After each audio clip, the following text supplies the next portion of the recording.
Thank you so much. You're very kind. I will be speaking this evening about something that's very dear to my heart. It's not really a canned speech. It's not something that I've memorized.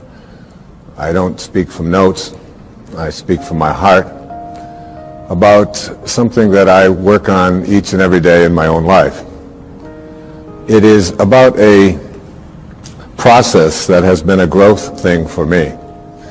The idea of there being levels of awareness, ordinary human awareness, and higher levels of awareness are something that you can do a lot of reading about and you can study spiritual literature.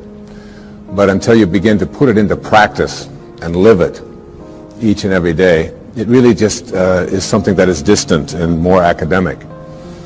What I will be attempting to do here this evening is to share with you some very specific principles that I have studied and practiced with my family, with my wife particularly, and our children, and my extended family. I am not here to proselytize for any particular point of view. I don't represent any religion. I'm not organizing anybody or encouraging anybody to join anything. I have never been a joiner. I don't pay any memberships anyplace. I really don't think of myself as a very organized person, period. I think a truth is a truth very often until you organize it. And then it becomes a lie very often because the organization becomes more important than the truth that we're attempting to teach. So this is not really about getting people to agree with me. When I was back in school, I had professors who used to say, if you want to understand poetry, or if you want to understand a great novel, or if you want to understand a great movie or enjoy it, what you have to do is practice what he called willingly suspending your disbelief. So that when you go into a movie theater, for example, you will see a two-dimensional screen. And you don't walk in and say, well, that's just a two-dimensional screen with a lot of images that are being projected from the rear of the room from a projector, and I'm not going to allow my emotions to be impacted or affected by a silly little thing like a projector. If you did that, you would not be able to enjoy the movie. What you do is you willingly suspend your disbelief.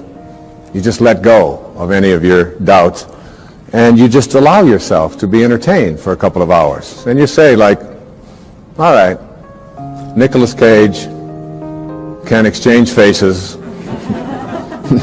with another man, all right? That's a possibility. I'll buy it, all right? And they can go home and convince their wives, even though they've just exchanged faces and nothing more, which was always a surprise to me, that this thing's really happening. But what I'd suggest to you is that if you argued with that and said, oh, this is ridiculous, or this is just not possible, that you wouldn't be able to enjoy the movie. And I suggest that you take what I'm speaking about here this evening. Some of it will conflict with some of the things that you have been conditioned to believe in, some of the things that you may hold very dear to your heart. And I'm not here to challenge them. I'm not here to get you to change your point of view. I'm not here to get you to join some organization that I think will get you to be more enlightened. I'm just offering you what comes from my heart, principles that are involved in being able to reach higher and higher and higher levels of awareness, so that things like miracles and being able to attract into your life what has been missing up until now, the ability to heal yourself of perhaps diseases or processes of difficulty that you've never been able to handle before, the capacity to be able to create the kind of relationship that you would like to have, the ability to even get a job that perhaps you haven't been able to get, or to raise your level of prosperity, whatever it might be, to sell your home if you've been having difficulty doing that. That there is an energy in the universe. There is something that is in each and every one of us. And it's also in the universe. And you are connected to it in a way that is often perceived to be aloof from us. because it's invisible, because it's in the world of what we call spirit, the world that is not material. And I would like to suggest that you suspend your disbelief, allow yourself to know that you're not a human being here having a spiritual experience, but that it's the other way around. That you're a spiritual being having a human experience. And the quality of your human experience is really much more dependent upon how you use this invisible intelligence and how you connect to this energy. And once you have an awareness that you can never be separate from it, that you and it, and whatever you call it, it doesn't matter. It doesn't matter if you call it God, if you call it divine presence, if you call it soul, if you call it spirit, if you call it consciousness, if you call it Christ consciousness, you can call it Buddha consciousness, you can call it Louise, you can call it Edna, you can call it Ralph. Alan Watts once said that you can't get wet from the word water. It isn't the word that allows you to experience water. And whatever it is that you call it is something that is distinct from what it is. When I was walking in here this evening on these beautiful grounds, I saw some people looking at the flowers and the different plants that were growing. And as they were looking at them, there was one person who was obviously an expert, a botanist of some kind, and he was trying to explain to each one of the people what the name was, the technical name for each one of the flowers. And I was watching that and thinking, it doesn't matter what you call it. Can't you enjoy? Look at that thing. It's orange, and it just came out of nowhere. There's something very profound about enjoying it and being there with it, rather than being obsessed with labeling it. There was a very famous Danish theologian. His name was Søren Kierkegaard. He once said that once you label me, you negate me. Once you place a label on me and put me into a compartment or a category of some kind, I must then become what it is that you have labeled me to be. So that we want to be able to live our lives and to practice principles of higher awareness without being so consumed with what I call ordinary human awareness. And ordinary human awareness is just the recognition or the belief system that I am a human being. Maybe I'm having a spiritual experience, I'm not quite sure. But higher human awareness, what is sometimes in the East called Siddhi awareness. In the West it's been called higher consciousness or Christ consciousness. There's many names for it. But when you get beyond just knowing yourself as this body and this personality and this thing that you inhabit, and begin to realize that who you are is that which was never born and can never die, when you recognize your eternal self. Now that's what this program is really about. It's really about recognizing the power, the energy, the capacity to be able to do what it says in some of the most holy books that you've ever read, that even the least among you can do all that I have done and even greater things. And that's not just empty words from Holy Scriptures. That's a very powerful lesson that each and every one of us can practice and live every day. What I'd like to suggest to you, and what this program is really about, is that there are higher levels of awareness that are available to us. A level of awareness that allows us to do things like, and it may sound a bit strange, but to manage the coincidences of our lives. To be able to place our attention on what it is that we would like to create for ourselves in our lives. To literally have the power to know that if I think about it, and I keep it there, and I keep that picture firm within me, that there is an energy, a source, a capacity within me that is in the universe, and that is also in me. And that I can use this energy, that I can manage it. There are many ways to get the things that we want for ourselves in our lives. But basically, it all begins with how we choose to think. As you think, so shall you be.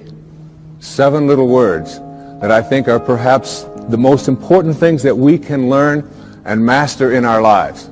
This old proverb notion that I become what I think about all day long. And once you know that what you think about is what expands, you start getting real careful about what you think about.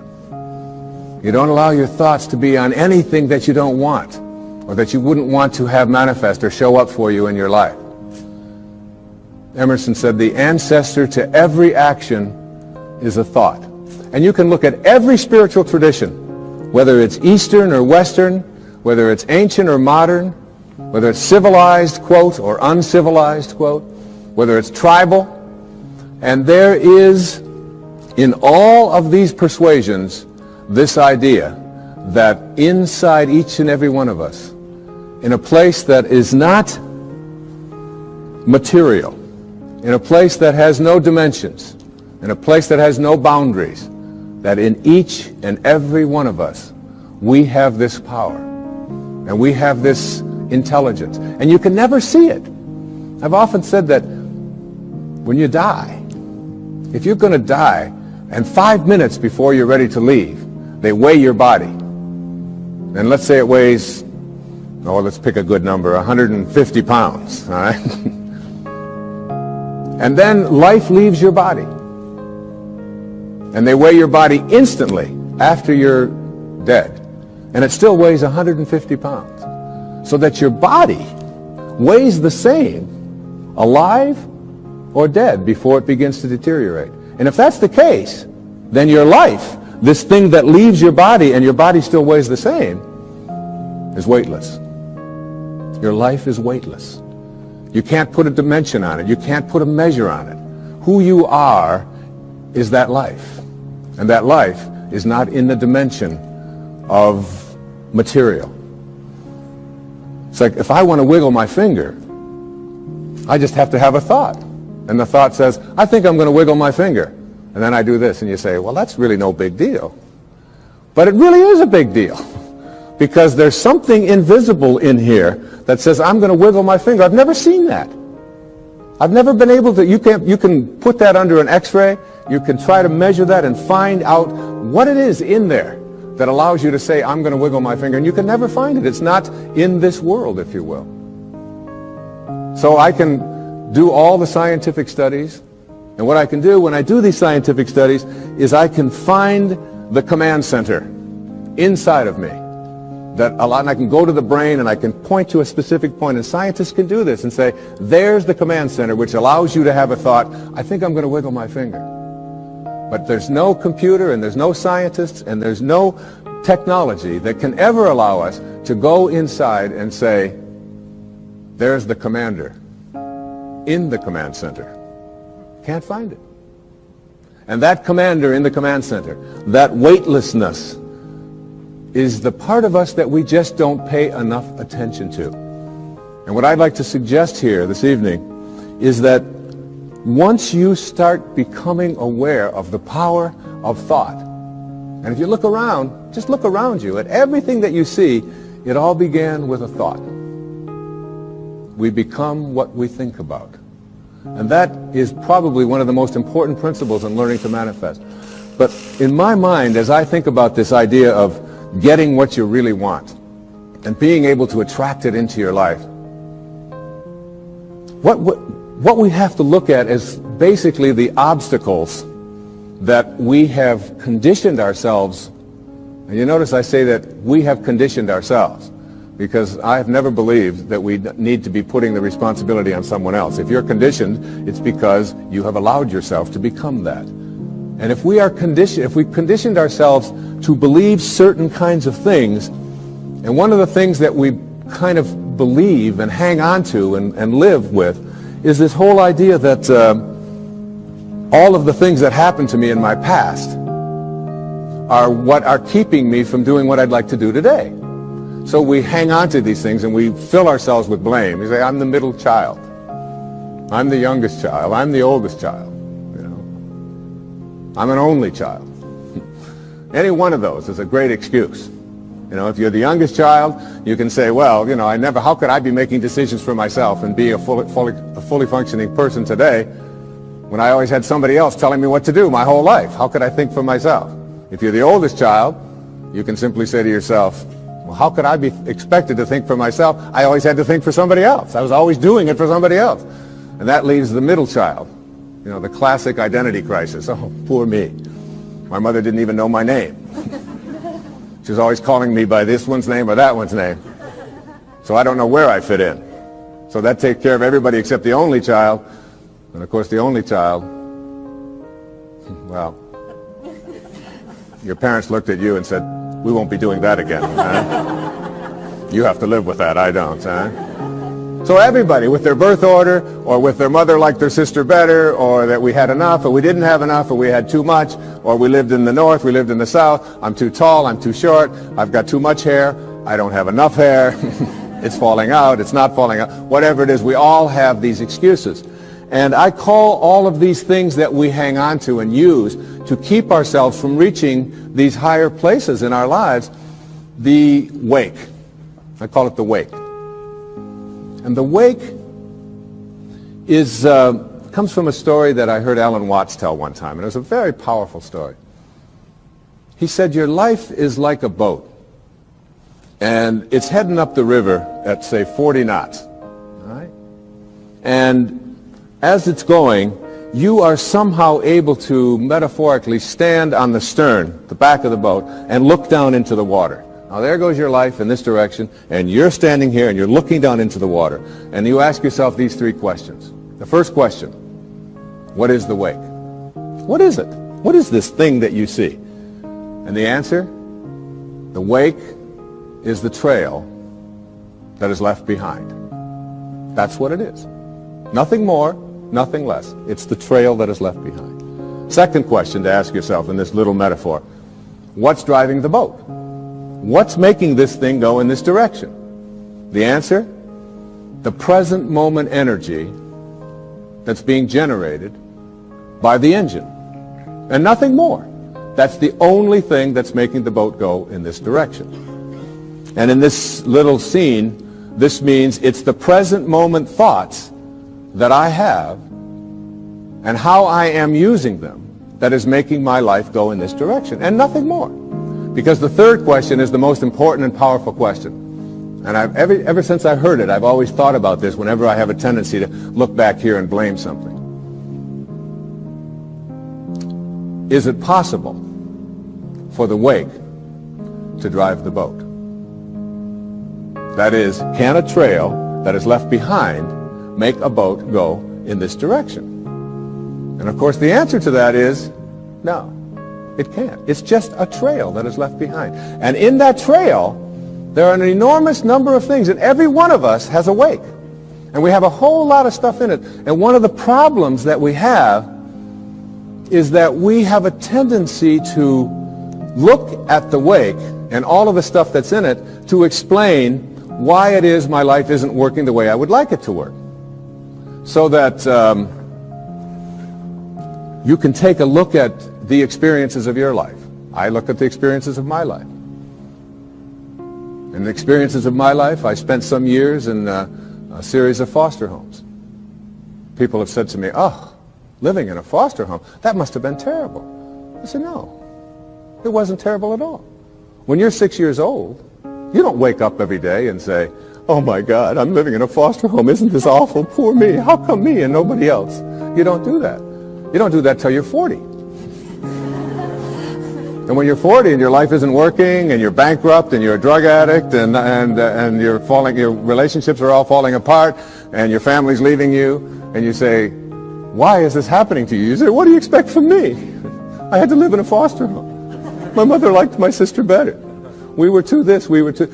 And so it's like we take a look at all of these things in our wake. And I'm not saying here that you shouldn't be in touch with your past and all of the things that are back there, but to use it as excuses for why you can't get where you'd like to get today is something that if you do that, you will never get to this place that I'm talking about in this program, which is this place that I call higher awareness, way beyond ordinary human awareness. One of the most powerful lessons that you can ever learn, I had to learn as a young man. My own father was a man who walked away. He left. He left home when I was just a baby. Left my mother, who's sitting right here, 107 years old. Is that what you know? You're not 107. 82 years old, though. And and with 3 little boys. And all I had ever heard when he walked out about this person that my older brothers told me about, and that when my mother got her family back together again when I was 9 years old, and did all that she could to make a family again, with all the hardships. This was a man who never made a phone call, who never sent a penny, who spent some time in prison, who was an alcoholic, who died of cirrhosis of the liver at the age of 49 and was buried in a pauper's grave in Biloxi, Mississippi. And it wasn't until I went to his grave and was able to stand there, and I used to dream about this man and have this enormous hatred for this person whom I had never seen, just based upon what he had done to my own mother and to my brothers and so on, and all of the stories that I had heard and all the research that I had done. And I ended up at his grave 10 years after he had died, when I finally found out that he was dead. It was on the 27th of August. It was 1974. And what I did transformed my life. What I did is I believe I was sent there by God, or whatever you want to call that divine spirit, that divine presence. And my life at that time wasn't working. I was overweight. My relationships weren't working. My writing wasn't working. There were a lot of things that weren't going well for me in my life at that time. Not badly, but they weren't going at the level that I knew I was capable of getting to, because I was filled with this hatred, this anger, this bitterness. And so what I did is I stood there on his grave, on this little marker in the ground, and I said, from now on I send you love. I forgive you. Mark Twain said that forgiveness is the fragrance that the violet sheds on the heel that has crushed it. And once I let go of that anger and that hatred and all of my attachment to the bonding that I had done with these wounds, and let go of that and cleared that out of my life, my writing began to take place at a much higher level. In fact, I wrote Erroneous Zones in very, very short time after that. I began to get myself back in shape. I began to eat better. I began exercising, got my weight down. And the people that were supposed to come into my life, like my beautiful wife, who sits here with me this evening, and all of our children, some of whom are here this evening, all of it was allowed to flow when I released that energy of negativity and blame and hatred. They say that you never die from a snake bite. It isn't the bite. And you can't be unbitten. It's in the wake. What kills you is the venom that continues to pour through you long after the bite has taken place. And that's something we have control over and we can change.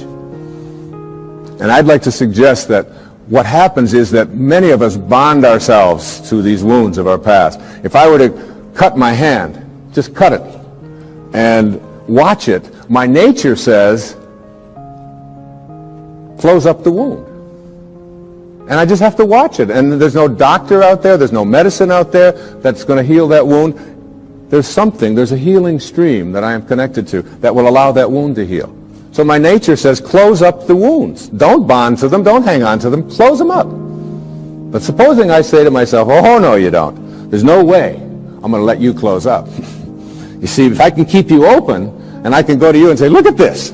Say, what happened? Well, look at this cut I've got. Oh, you poor thing. Look at that. It seems to be getting worse. It's getting infected. Isn't that terrible? And if you practice this kind of a mentality, when your nature says close up the wound, but you keep it open, before long you lose your hand. And after that, you'll lose your arm. And the whole organism will be destroyed if you don't let your nature take over. And your nature also says, close up the wounds of your past. Close them up. And oftentimes we ignore our nature. I had a great teacher that came into my life through his writing. His name was Nisargadatta Maharaj. Lived in India up until the mid-1980s. And he wrote something called I Am That, which was very powerful and influential in my life. And one of the things that he talked about when he was asked the question, what's the difference between, say, a saint or a highly functioning human being, a spiritual master, a spiritual teacher, and the rest of us? Is that they have unconditional love in them and you don't, or we don't? And he said, no.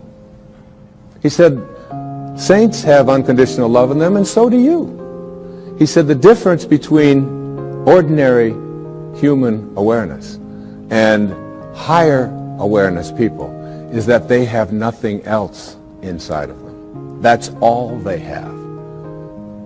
And it's almost like we have to learn how to get that in ourselves, to be able to, well, I always like to use a metaphor of an orange. I love the orange. Perhaps living in Florida is why, but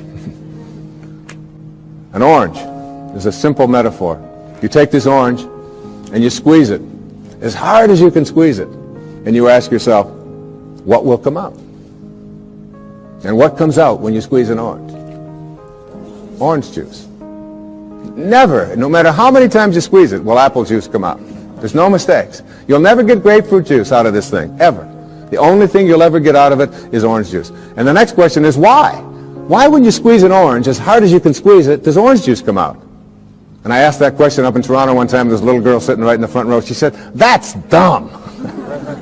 She said, that's what's inside. It has to come out. I said, well, that's the answer. You are really smart. And she smiled. She thought that was great. But that's the truth. The reason that orange juice comes out when you squeeze it is because that's what's inside. Now you extend the metaphor and someone squeezes you. That is, someone says something about you that you don't like. Someone behaves towards you in a way that you find offensive. Somebody does something or says something to you that you feel hurt by. And out of you comes anger, hatred, bitterness, tension, fear, anxiety, stress. And immediately you say, the reason that comes out of me is because of how he said it, or the way that she said that, or because they did that.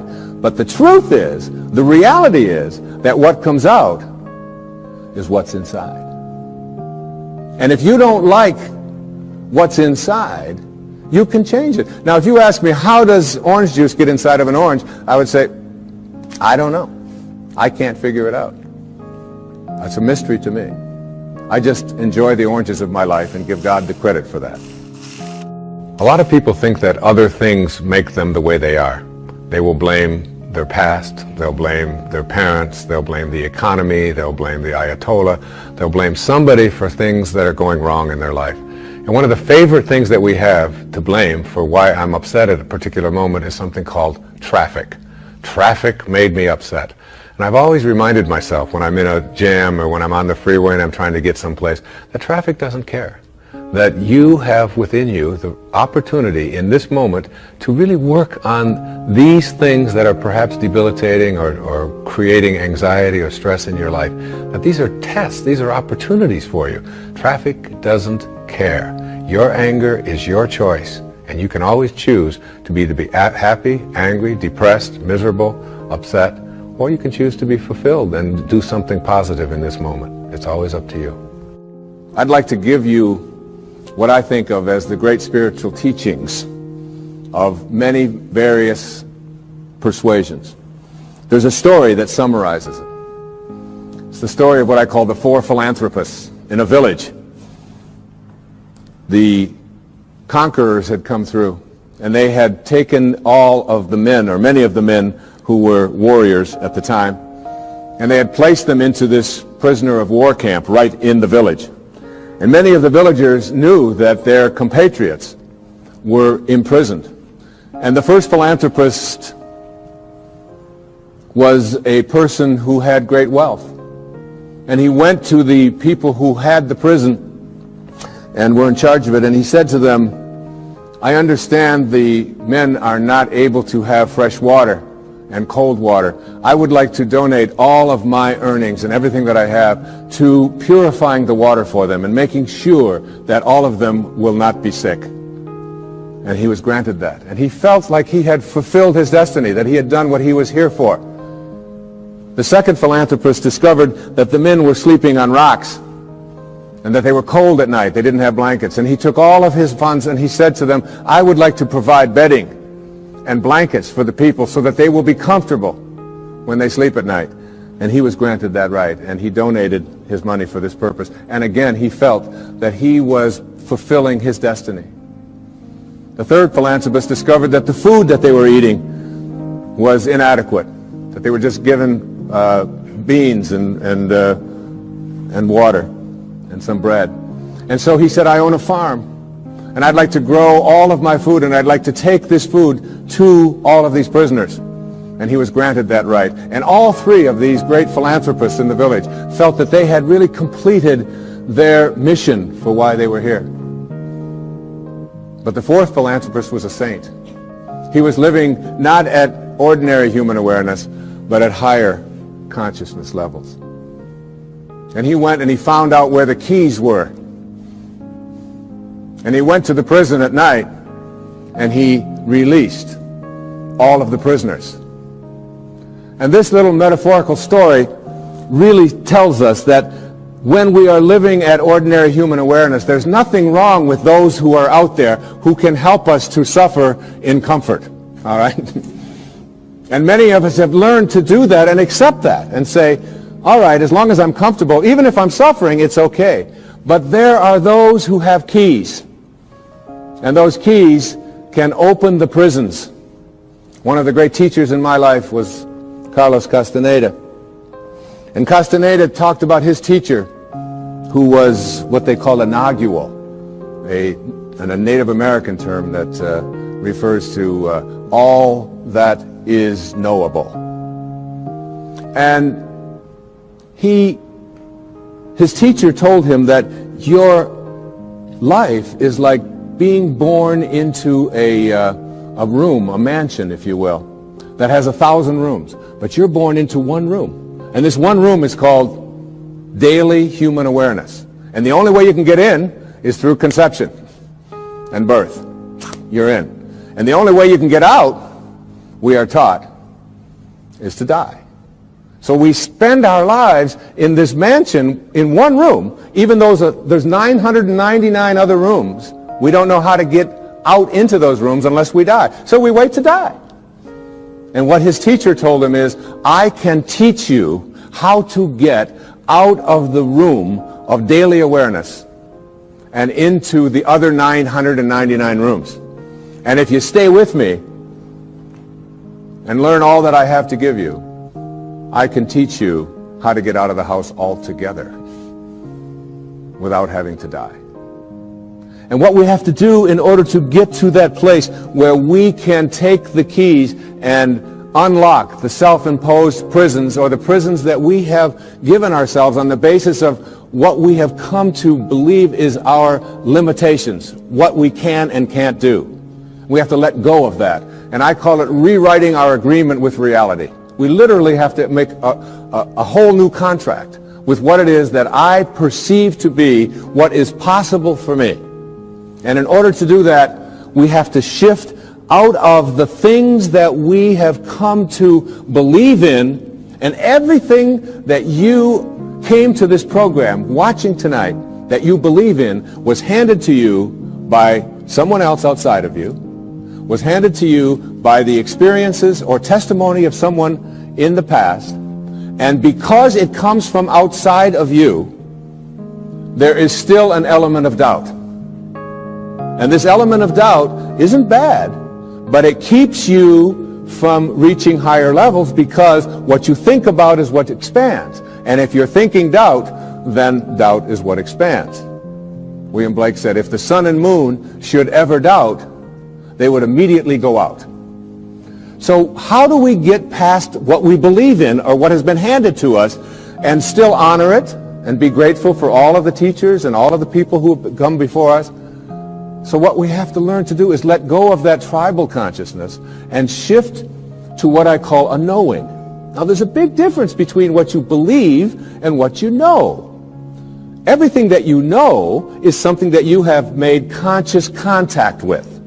Conscious contact.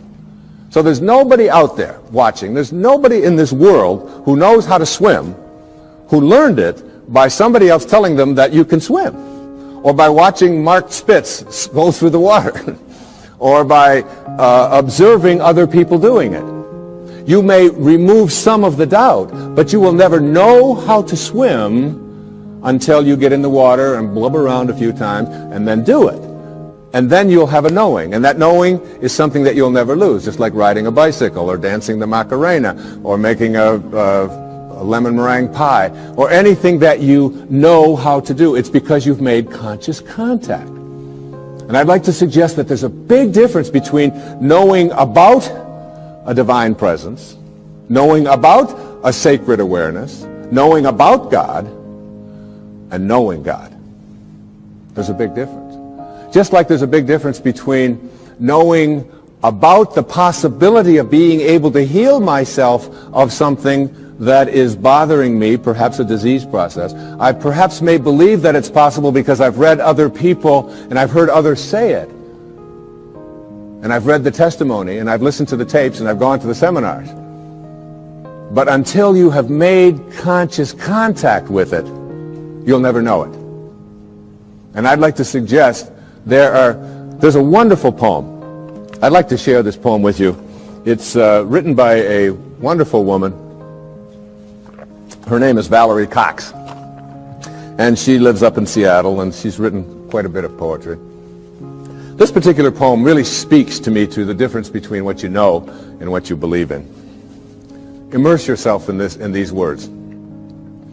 A woman was waiting at an airport one night with several long hours before her flight. She hunted for a book in the airport shop, bought a bag of cookies, and found a place to drop. She was engrossed in her book, but happened to see that the man beside her, as bold as could be, grabbed a cookie or two from the bag between, which she tried to ignore to avoid a scene. She munched cookies and watched the clock as this gutsy cookie thief diminished her stock. She was getting more irritated as the minutes ticked by, thinking, if I wasn't so nice, I'd blacken his eye. With each cookie she took, he took one too. And when only one was left, she wondered what he'd do. With a smile on his face and a nervous laugh, he took the last cookie and broke it in half. He offered her half as he ate the other. She snatched it from him and thought, oh, brother, this guy has some nerve, and he's also rude. Why, he didn't even show any gratitude. She had never known when she had been so galled, and sighed with relief when her flight was called. She gathered her belongings and headed to the gate, refusing to look back at the thieving ingrate. She boarded the plane and sank in her seat, then sought her book, which was almost complete. As she reached in her baggage, she gasped with surprise. There was her bag of cookies in front of her eyes. I love that. I love that. If mine are here, she moaned with despair, then the others were his, and he tried to share. Too late to apologize, she realized with grief that she was the rude one, the ingrate, the thief, the cookie thief. And all of us in some ways are cookie thieves. I have 8 beautiful children. Our youngest little girl's 8 years old. One of the things that you do when you become enlightened and become a guru, like me, that'll be the day, is when we place something that is important to know where it is, we practice mindfulness so that we never misplace anything. So obviously, having reached this exalted level of awareness in my home with my 8 children, I never misplace anything. So I place my keys right here in a certain spot. But my little girl has this wonderful habit of taking my keys and hiding them on Daddy in the morning so that she can watch me flip out as I look for the keys. And I'll say, Sage, how many times has Daddy told you, don't hide my keys in the morning? Daddy, you told me not to do it. I don't hide your keys anymore. Come on, where'd you put my keys? The last time they were in your dollhouse, where did you put it? Daddy, you told me not to do it. And then, of course, my 12-year-old daughter, Serena, loves to just assume this stance. She's watching me raise my voice. She'll say, I wonder what all those people would think of Mr. Positive if they could see him right now. Get lots of reminders. So I give up. I say, look, when I come back out here, I want those keys here. And I go back and I get my clothes on and I reach in my back pocket, and there are my keys. Right where I had left them the night before, in my pocket. And there's a fine line, I think, between being a guru and being a jerk. All right? And I probably crossed that line more times than I should be admitting here on television. But this idea of being a cookie thief and creating a knowing is something. I did a benefit along with my wife a couple of years ago with a man on Maui whose name is Michael Knopf, who had been injured in an accident. He's a quadriplegic or paraplegic. And at that meeting, when it was over, there was a man who lived on another one of the islands who was known as a kahuna, a healer, an ancient healer from Polynesia. And he was introduced to me, and he said that was a nice talk and so on. And I said, how do you get to be a kahuna? You know, do you take Kahuna 101? I mean, what courses do you take? How does this work out? And he said, no. He said, kahunas are raised to have no doubt. To have no doubt. To have a knowing. And he said, when a knowing confronts a belief in a disease process, the knowing will always triumph. And that knowing is something in which you say, you are healed, and healing takes place. One of the great stories of knowing is, again, with our little girl, Sage, who we were spending the summer in our summer home, and we went to visit this dermatologist. And Sage has had this thing called flat warts for the last, since she was 2.5 years old. From 2.5 until 7, which is over 4 years, she had these flat warts, and not only did she have them around her face, around her mouth, and around her nose, but they were getting worse. They were moving up, and they were getting up around her eyes and so on, and we noticed that they were getting progressively worse, even though all of the places that we had taken her had said, they will go away. She'll outgrow them. But it didn't seem to be that way, and they always said it would be a few months. Well, years had gone by, and she still hadn't. So we were over at my friend's, this dermatologist in Kihei, and I said, Kenny, as long as we're here, would you mind taking a look at Sage? And my wife was there, and he took these big white light, and he put it in her face, and he said, you've got flat warts. She hates that term. She never wanted to call them flat warts. She calls them her bumps. All right? She just called them her bumps. So he said to her, but the good news is that when you get married, you won't have them. Well, she's 7.5, going, oh, who is this dork you've got me talking to now? And then he said to her something. He said, you know, we can't burn them off, and there's no medicine that we can give them. But he did say something to the effect that the ability to rid yourself of these things is within yourself. And that if you can call upon that healing capacity in you and begin to talk to these bumps in a way in which you ask them to leave, that you have a much greater chance of getting rid of them faster than anything that I could give you, and we certainly can't burn them off because we might scar your pretty face. And that's basically the message that he gave us. I'm paraphrasing it. So we went back that night to where we were staying, and there was a whole bunch of kids there, as there always are when we're staying, and all of their friends were there. And we walked into the bedroom, and it was late at night, and over in the corner, on her air mattress, was Sage. And she had the blankets pulled up over her head, and she had a flashlight underneath the blankets. And I went over and I lifted up the blanket. I said, honey, is everything all right? She said, shh, I'm talking to my bumps. And I left the room, and I came into my wife, who was in the other bedroom, and I said, honey, you're not going to believe this, but Sage is in there talking to her bumps. Isn't that great? The next night we did the same thing. That was the second night. The third night, the same thing. Now that was on Friday.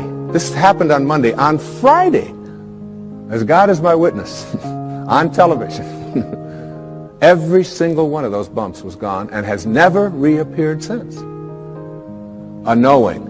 You see, there is a stream of healing that is something that we can plug into. It's very much like electricity. People say, well, in ancient Greece there was no electricity. There was electricity. We just didn't plug into it. That's all. And there's a stream of healing.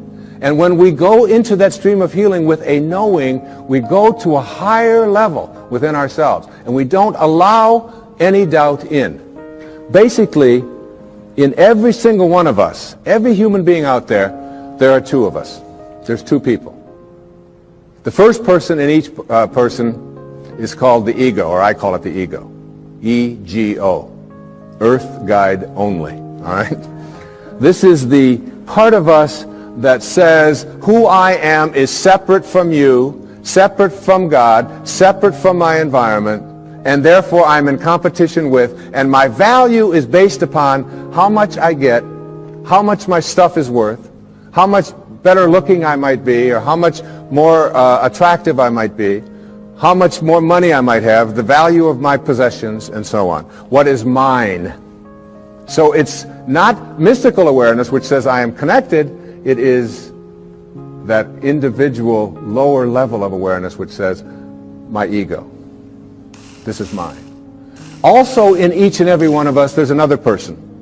And this other person is called what I call the sacred self, or the higher self. And this sacred or higher self really doesn't care how much you get. It doesn't care who you're better than. It doesn't care how much stuff you have. It's not interested in any of that. The problem is that we very seldom listen to it. We pay very little attention to it. This higher or sacred part of us wants only one thing. It wants us to be at peace. At peace. Whatever choice you make in every interaction you have, make the choice to be at peace, your sacred or higher self says. Whereas your ego says, oh, no. It's much more important to be right. And so we find people in relationships struggling a lot. And one of the things that they struggle about is who's right and who's wrong. Most of the fights that you have in your relationships really basically, oftentimes you forget the details. But it's basically about who's right and who's wrong. So that if you want to have your higher or your sacred part of you ruling in your life, I suggest this to you. Practice being kind rather than right. When you have the choice, and you have the choice in your relationships with your spouse and your ex-spouse, with your parents, with your grandparents, with your in-laws, with strangers on the freeway, with flight attendants, with waiters, with whomever you interact, if you can just subdue this ego part of you which says, it's important for me to be right, which will introduce you to stress and anxiety and fear and so much of the stuff that I talked about earlier, and instead say, how can I suspend this part of me and allow the part of me that wants to be at peace, that wants to be happy, that wants to be fulfilled. And if I said to you, I'm going to give you a magic wand, and with this magic wand, I am going to allow you to just wave it and get anything that you want. Whatever you want. You can have this, you can have this car, you can have these nice clothes over here, you can have this home, whatever it is. Or I said to you, in lieu of that, I'm going to give you another wand, and you can wave this, and for every moment for the rest of your life, you'll be at peace. Whatever comes along, you'll be able to choose peace. And basically, we know that we're only here for a very short time. And being able to choose peace, which is what the sacred part of you begs you, the higher self. Once you get that, you begin to shift away, and you stop telling yourself that the people who are close to me, in relationship with me, are the people who don't belong there. I remember my wife and I, we often talk about this, and we've been together a long time. We've had many children together, and we have a very wonderful, loving relationship. Thank you. But we'd often, and one time I said to her, or she said to me, you know, we love each other, but this doesn't sound like love. Sometimes the way we talk to each other doesn't sound like love. Let's practice with each other, being kind rather than being right. And it was transformative. That when we had that walk, and doing that with your children, and doing that with a waiter. I mean, a waiter who comes to you and is like, you know, hassled and frazzled and has been busy and all of that, and your ego says, wait a minute, I'm here and I'm important, and I have a right to be served, and I have a right to be served now. That's the ego part of you. If you can suspend that and say, you know, you are a lucky man tonight. You got somebody who's stealing from his sacred self. And I understand.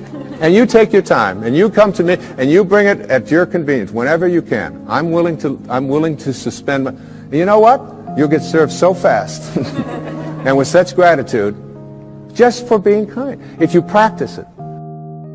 Every single one of us are in relationship, whether it's with our husbands and wives, with our ex-husbands and wives, with our children, our grandchildren, whether it's with people we drive along the freeway next to, whether it's with waiters and waitresses, or baggage handlers, or flight attendants, or people that we are in line to get into the movie We're all in relationships, and we interact with each other all the time. And probably the best lesson that I've ever learned in my life about how to be in a relationship in a way which is powerful and happy and fulfilling is to remember this sentence. When you have a choice, and you always do, to be right or to be kind, start picking kind. The ego part of us wants to be right. How dare you not serve me as fast as I think I deserve to be served? How dare you say something to me? And immediately we want to make that other person wrong and make ourselves right. But there's a part of each one of us that wants to be happy, wants to be at peace. And that part of us says, it doesn't matter whether you're right. It doesn't matter about your ego. All you want is to be at peace, so pick kind. This kind of an attitude, if we had more of this, not only in our own personal lives, would we improve virtually every relationship we have with all of the people closest to us and all of the strangers we interact with. But on our planet as well, we would begin to understand the wisdom that on a round planet, there's no choosing up sides, that we're all one. We're all breathing the same air. We're all drinking the same water. We're all being warmed by the same sun. And as they say, as the Native Americans used to say, no tree has branches so foolish as to fight among themselves. It applies in your relationships, and it applies as a people as well. I've often said that in any relationship in which two people agree on everything, one of them is unnecessary. So it isn't about getting somebody who's just like you. In fact, your soulmate is the person that you have a lot of difficulty with. Your soulmate's the person you can't get rid of. They just keep showing up. You say this, they say that, and there they are, they're back again. And they never go away. They keep showing up in your life. And everybody has these people. These are our greatest teachers, because anybody in your life who can push a button and send you into a frenzy is the person who's your greatest teacher. You know why? Because they teach you that you haven't mastered yourself at this moment. You don't know how to choose peace. In A Course in Miracles, there's a wonderful line that says, I can choose peace rather than this. Whatever it is, I can choose peace. My soulmate, my wife, is one of my soulmates. I mean, she knows how to push those buttons. She's really good at it. And she's one of my greatest teachers. I remember saying to her one time, honey, do you love me for who I am or for what I've been able to do for you? I just want to, she said, that you call yourself a spiritual person? I can't believe you would even ask a question like that. She said, I don't love you for what you can buy for me or what success that you've had or where you are on any bestseller list. I love you for who you are. And I will always love you. I said, well, I was just asking. I said, what if I was just Joe Sixpack? You know, and I was just bringing home, you know, a meager salary and so on. She said, I will always love you for who you are. She said, I would miss you. But I would always love you. She knows. She's got that. You know? And all of us have soulmates. My daughter Serena, who's just turned 13, my teeny bopper. She came home from school one day. She said, there's a rumor in our school. She saw somebody had seen me on television that you actually wrote a book about how to raise children. Tell me it isn't true. I said, honey, you can come and hear me speak. Would you like to come and hear me speak? I said, people actually pay to hear me speak. She said, why? I mean, she's got that, all right? But her soulmate is her sister Summer, who is now almost 15. But when Serena was 12 and Summer was 14, my wife was away working on a book of hers, and I was taking care of everything at home while she was working on her book about a spiritual approach to childbirth and infancy care. And she's as qualified as anybody to write about that, I can tell you. And I was making breakfast. I was making waffles for them in the morning at the toaster. And she mixes all this stuff up. It's a lot easier to just put them in. And Summer and Serena were sitting at the back table in the kitchen. And I heard Summer say to Serena, out of nowhere, about 6:30 in the morning, if you didn't have any feet, would you wear shoes? And I turned around, I said, where is this going?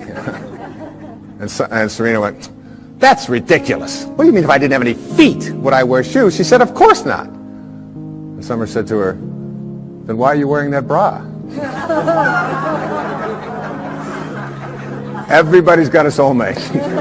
Stormed out of the room and it was all.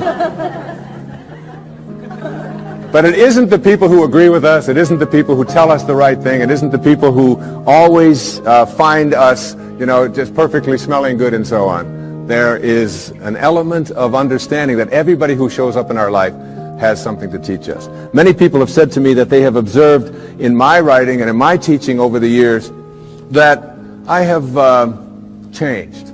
I've evolved, if you will. That when I first wrote Erroneous Zones and Pulling Your Own Strings and books like this, that I was really talking about something much different than I'm talking about today, which is spirituality, higher awareness, higher consciousness, and it's true. Because one of the great teachers, again, in my life was Carl Jung. And in Modern Man in Search of a Soul, he said that there are archetypes, there are stages that we go through when we reach adulthood. He said those stages work like this. He said it starts out with the athlete when you reach adulthood. And he called it the athlete, not as a put down of athletes, but as the time in our adult life when our primary emphasis is on our body. What it can do, how strong it is, how fast it can run, how much it can lift, how beautiful it is, and so on. And we believe that we are a body, if you will, perhaps with a soul. He said the second stage is what he called the stage of the warrior.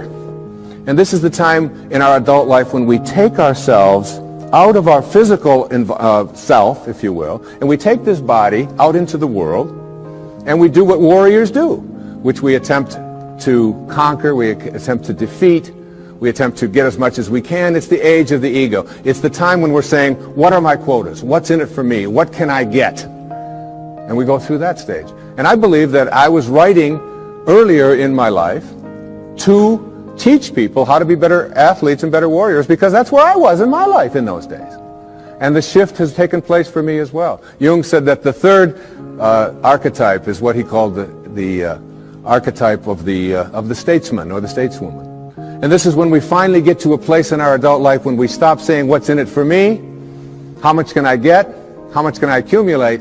And we begin to ask the question, how may I serve? What are your quotas? And serving others becomes much more important than our own egos, until ultimately we reach what he called the stage of the spirit, the archetype of the spirit, when we finally begin to recognize that this is not our home. What it means in the holy books when it says you are in this world, but you are not of this world. And these four stages represent also where we can look at our own self. How am I doing going through these? To what extent do I find myself consumed with my own quotas? What's in it for me? How much can I get? And ask ourselves that question as we begin to interact and deal with other people. Being able to manifest, being able to attract into our lives what it is that we'd like to attract into our lives boils down to a formula that I'd like to share with you here this evening. And this formula is one that everyone that I know who is able to get things into their life practices this. I call it the 4 reallys. All right? So that what you really, really, really, really want, you will get. And these 4 reallys each of them stands for something. And if you look at people who are good at, some people call them lucky, some people call them highly spiritual, whatever it might be, but they are good at getting what they want in their lives. And here are the 4 reallys. The first one says, I wish. So what you really wish for, everything that you'd like to get into your life starts with a wish. It's a thought. I wish I could get that job. I wish I could get that promotion. I wish I could lose weight. I wish I could get rid of that addiction that I have. I wish I could, whatever. It's a wish. So what you have to start with a wish. The second really stands for what you desire. What you really wish and desire. And the difference between what you wish for and desire is in what I call asking. Ask and you shall receive. Ask and you shall receive. It's not empty words. Be willing to ask. When I get stuck sometimes writing and I'm just not quite sure where to go or whatever, I just leave the typewriter, I leave the yellow pad that I'm writing on, I walk over to the couch and I get into a meditation and I say, I would like some help in having this become clearer as to how to express it. And it's always there. Sometimes the phone will ring. And my wife will call and she'll say, did you know that this was in the mail? And I'll say, read it to me, and it'll be exactly what I needed. Sometimes it just comes in the thing that I call an intuition or an insight, whatever it might be.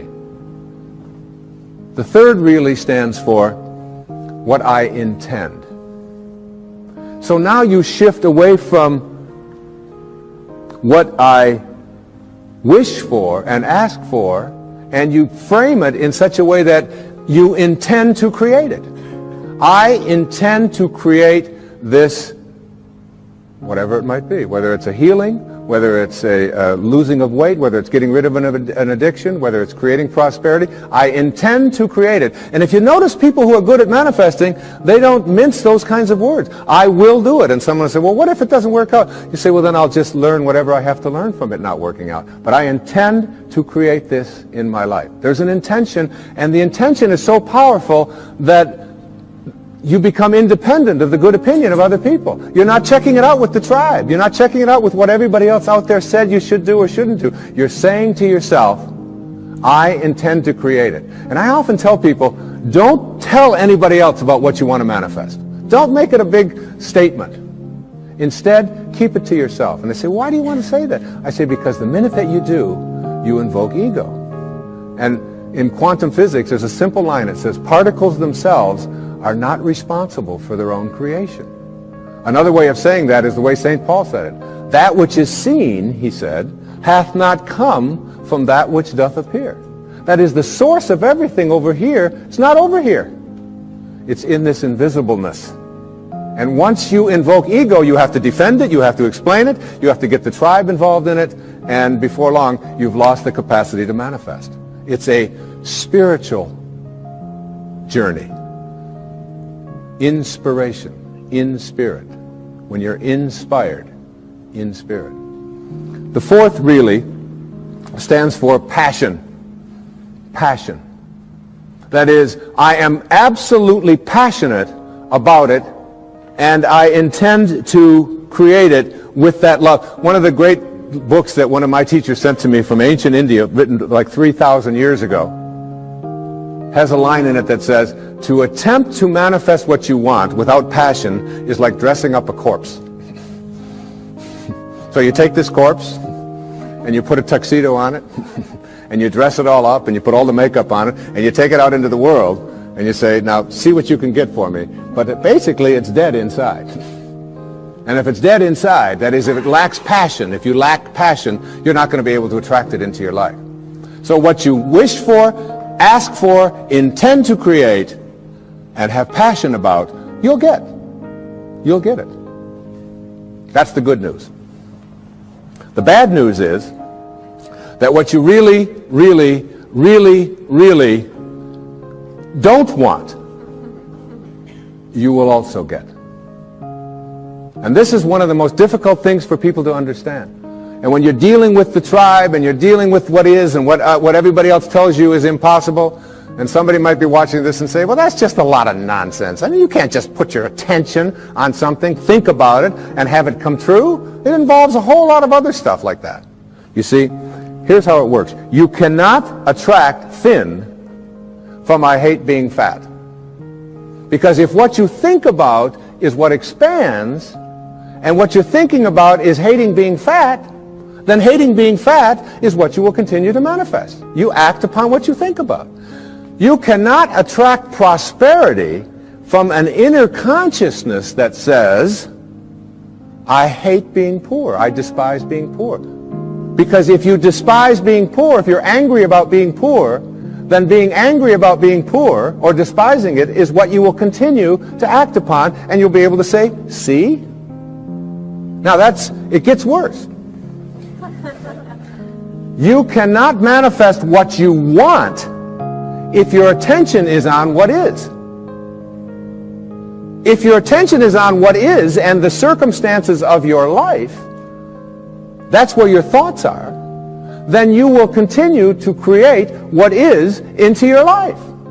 You've got to figure out a way to get your mental images, your energy, your attention, your higher awareness off of what is and onto what you want. And every time your thoughts are on what is, you shift it to what do I want? And it's even worse than that. You cannot manifest what you want if your attention is on what always has been. This is the way things are. You'll hear people say it to you all the time. These are the circumstances of life. Don't you understand? This is reality. Wake up. These are the way things have always been. There's always been poor people. You're one of them. That's just the way it is. And you watch that person, and being poor continues to manifest into their life.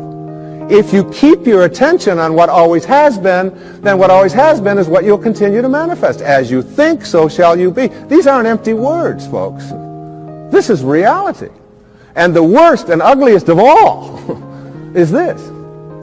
You cannot manifest what you want into your life, no matter what it is, if your attention is on what they want for you, or what they expect for you, or what they tell you are your limitations or what you can do. Because if your thoughts are on what they want, you cannot put your attention on what you want. What they want will continue to manifest. And you might be in a tribe that always turns left. And all you want to do is make a right turn.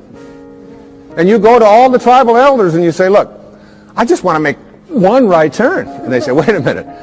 In our tribe, we only turn left. We've always turned left. That's the way this tribe has always been. And so they will have an emergency meeting. And they will convene all of the elders to get you to come to your senses. Jackson Browne is, what I think, one of the great poets on our planet. Great singer. He has a song called For a Dancer. In there are words to this effect. He says, just do the steps that you've been shown by everyone you've ever known until the dance becomes your very own. Which is what most of us are doing. We're doing the steps that we've been shown by everyone we've ever known, and the dance has become our very own. And later on in the song, he says something to the effect of, into a dancer you have grown from the seeds someone else has thrown. Go on ahead and throw some seeds of your own somewhere between the time you arrive and the time you go home. And then the kicker, it always gets to me when I listen to this song. He said, because in the end, there is one dance you'll do alone. And it's like letting go of this tendency to be a dancer, to be doing the steps that we've been shown by everyone we've ever known, and then it becomes our own. And then we pass it on, and we pass it on. To break that chain, we have to shift our attention off of what we don't want and onto what we do want. And this goes for everything. I was at doing a book tour up in Chicago.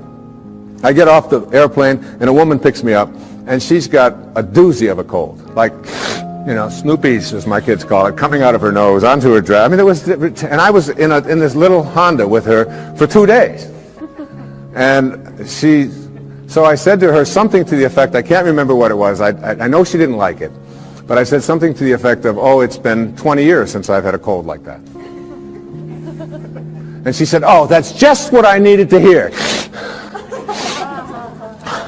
It's people like you who go around telling us, normal, mortal human beings, that when we have a cold we should be feeling guilty. She said, I don't appreciate that at all. She said, colds are just things that happen to us. I said, well, I understand that. I said, but I just don't think like you. She said, well, what do you think? I said, well, tell me what you think. You're the one with the cold. She said, well, I think colds are viruses and that they're in the air. And they're going to land on us every once in a while. And when they do, we shouldn't be feeling guilty about it and feeling bad about it, and people like you writing books about it to make us feel worse. I said, look, we're on the same page here. I said, I believe just like you. I think that colds are in the air and that they're viruses and that they land on us.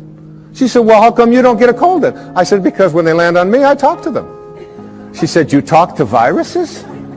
I said, of course. She said, well, what do you say? Well, I say to it, look, you've landed on the wrong immune system. I'm not going to talk about you to anyone. I'm not going to complain about you. I'm not going to give you any attention. And you have no room to flourish on this immune system. You're just not going to do your work here. But there's a lady in Chicago who's waiting for you. Now, you laugh and you think that that's silly, but I'm telling you that when you keep your attention on what you don't want is what will keep manifesting into your life. Addictions have been described as never getting enough of what you don't want or what you despise. So we keep our attention on what we don't want, and what we don't want is what we keep seeking after, and then we despise it.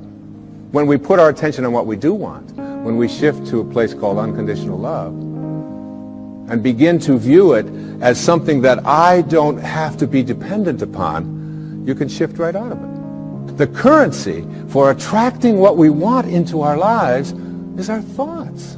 As you think, so shall you be. Begin to place them on what it is that you want, and you'll start seeing it shift over and over again. And people who are terrific at getting what they want, you start getting inside of their head and say, what do you think like?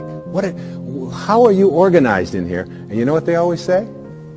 I never, ever allow my thoughts on anything that I don't want. And no matter who out there is saying, yes, but you can't do this, yes, but you can't do that, I never allow that kind of energy. I shift away from that energy instantly.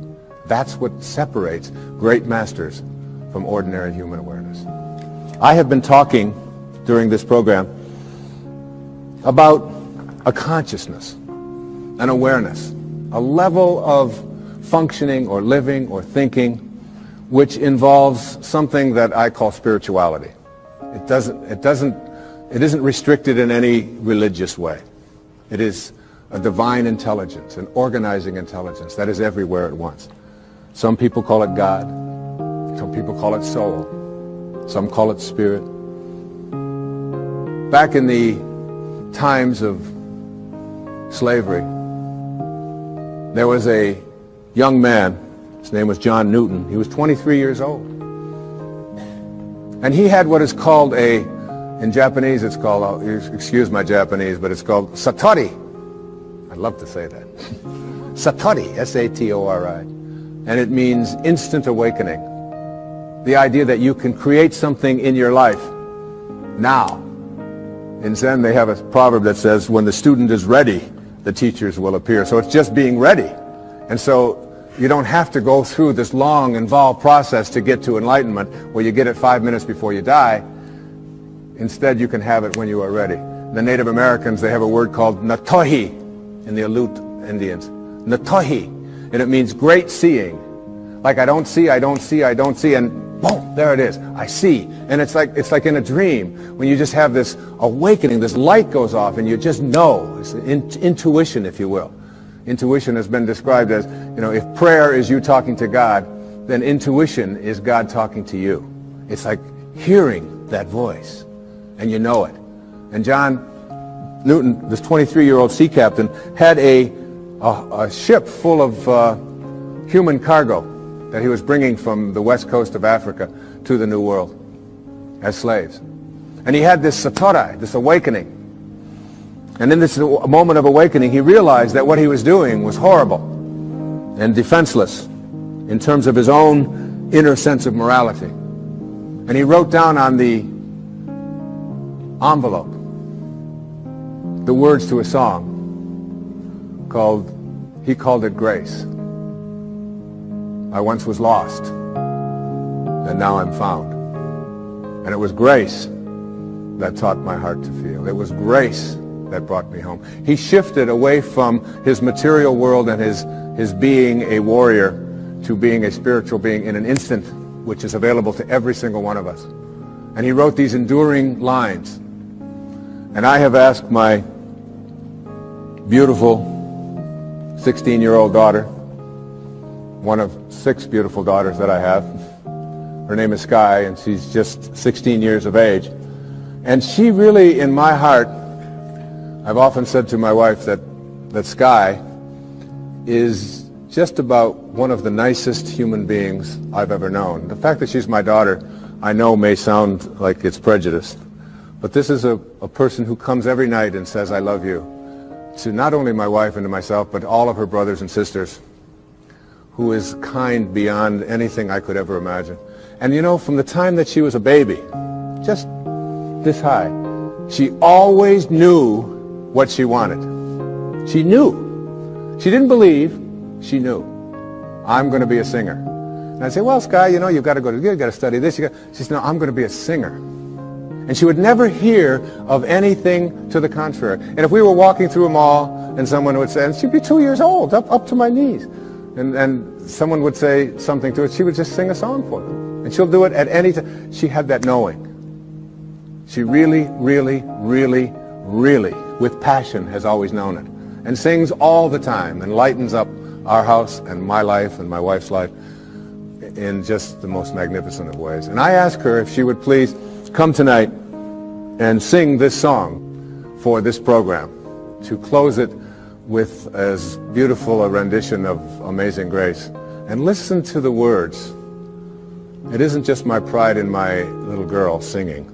It's the message of finding yourself and reaching that higher level. So, ladies and gentlemen, my beautiful daughter, Sky Dyer, singing Amazing